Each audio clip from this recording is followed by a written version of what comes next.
যত পুরুষ মানুষগুলো আছে যারা পরকীয়াতে আসক্ত, হ্যাঁ, যারা পরকীয়া করতে চায়, তার শাস্তিটা, আলভির শাস্তিটা এমন হওয়া উচিত যাতে যে পুরুষরা পরকীয়া করবে তো দূরের কথা, পরকীয়া চিন্তা করতেও যাতে ওদের শিরা উপশিরা শরীরের শক্তি প্রত্যেকটা অঙ্গ প্রত্যঙ্গ কেঁপে ওঠে। এই জন্য আজকে আমার মাথায় নামা। অবশ্যই প্রত্যেকটা আইক্রা আপুর প্রত্যেকটা ফ্রেন্ডের কাছে স্ক্রিনশট আছে, এত এত কিছু ভাইরাল হচ্ছে, এত এত স্ক্রিনশট। আপনারা কি দেখেন নাই? আপনারা কি দেখেন নাই যে এত এত স্ক্রিনশট? এগুলি সব ভুল, ভয়েস রেকর্ড পর্যন্ত আছে।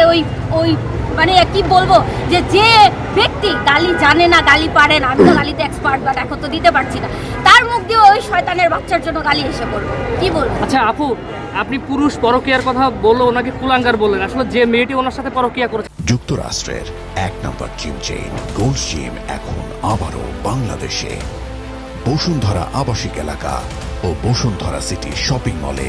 হ্যাঁ, ওই মেয়ের কথা কি বলবো, যে আমি আরেকটা কথা বলি, মেয়েটার কথাও আমি বলছি, যে একটা মেয়ে অনেক ভালো হতে পারে, একটা মেয়ে অনেক জঘন্য হতে পারে। একটা ফেরেশতার মতো ছেলেকে একটা মেয়েই পারে হচ্ছে খারাপ বানাতে, আবার একটা খারাপ ছেলেকে একটা মেয়েই পারে হচ্ছে ভালো করতে, ঠিক আছে? তো এখানে আমাদের মেয়েরও একটু এদিকে দৃষ্টি আকর্ষণ করা উচিত, যে একটা বিবাহিত পুরুষ যার একটা সংসার আছে, একটা সুন্দর বাচ্চা আছে, একটা এত সুন্দর বউ আছে, দেখেন আর কি বেটা নাই?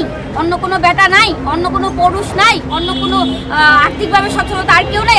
আলভি কয় টাকা? আমি আমার খুব কাছের একজন বড় ভাইয়ের কাছ থেকে আমি এটাও শুনেছি যে আলভি যখন রাস্তায় ঘুরতো, ফকির ছিল, যখন শূন্য পকেটে ছিল, তখন ও বেড়াতে যেত আর ইকরাপুর ব্যাগ থেকে টাকা বের করে খরচ করতো। যেটা ঘটে সেটাই রটে, এমনি কিন্তু মানুষ মিথ্যা কথা বলে না, ঠিক আছে?